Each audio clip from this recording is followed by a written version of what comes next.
22 minutes to 8. Something makes people's blood boil, throwing rubbish from a car. But people who do it can get away with it by arguing there's no proof that they were the ones who did it. Now car owners are being warned they could be fined £80 regardless of who is responsible. The local government association wants ministers to toughen up on the laws on littering. We asked drivers what they thought of the idea. Well, in a moment we'll discuss that. First, let's hear from some people behind the wheel.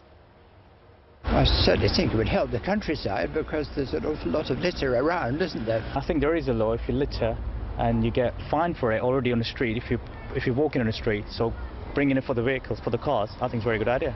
Could be a child, like a young kid, and your mind's on the road, not, you've got to be watching what your kids do.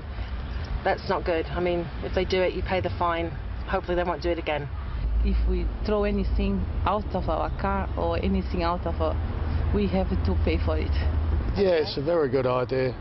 If you're driving the car, you're in charge of a car, so you're responsible for the people in it.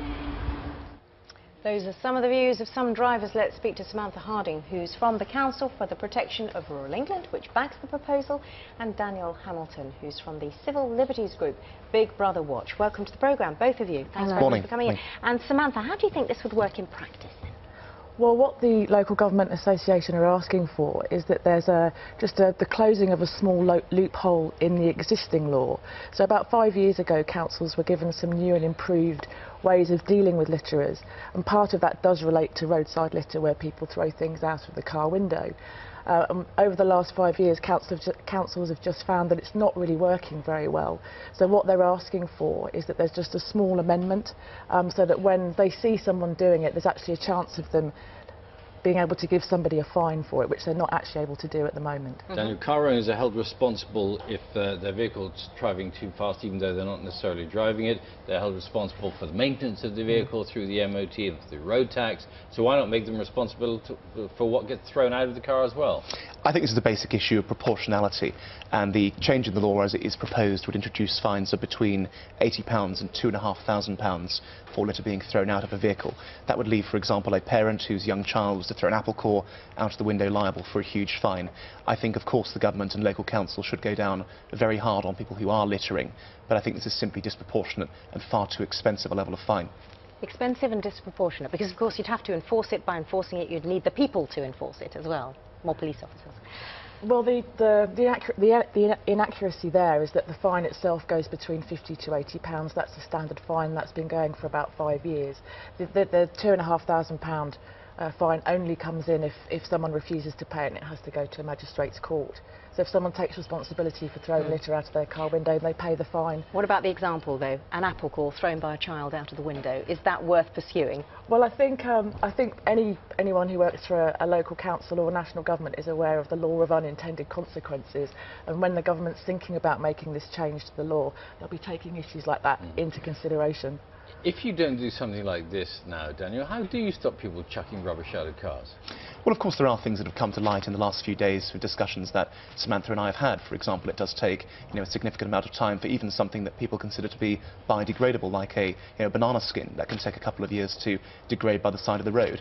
What I think there needs to be is far more public education about the dangers of littering, to make people actually realise that even throwing away something that they think is pretty innocuous can actually have a significant environmental impact. But I think to impose such strong fines on people and to impose fines for drivers... £80, is that a strong fine? Well, I think it is for something actually that often is unintended, for something that might be a child, for something that might be another passenger. I think what it needs to be is actually a quiet word in the driver's ear to tell them their behaviour is unacceptable, rather than landing them with what can be a very large fine. Darren sends us a comment on Facebook this morning. It's not just a bit of litter. The motorway signs are awash with it. I've noticed it in the USA. Companies and families sponsoring sections of the road and then going out to keep them tidy. It's a bit of pride in their area. I mean, that would be a better way of doing it, wouldn't it? It's another way of doing it, but I think enforcement's a really important part of the mix of ways you can encourage people to do the right thing. Who does this enforcement? I mean, have you ever heard of anybody? Presumably you have, but I've never heard of anybody getting nicked for throwing rubbish from a car. Yes, it does happen. Local councils, as I say, have had those powers for about 5 years. So, if, for example, they don't stop vehicles on the street, do they? What do they do? Well, the reason why they don't stop vehicles on the street, or they don't make many enforcement fines for roadside littering, as it's very difficult to do. So they send them a letter afterwards saying your vehicle is seen? Yes, they do.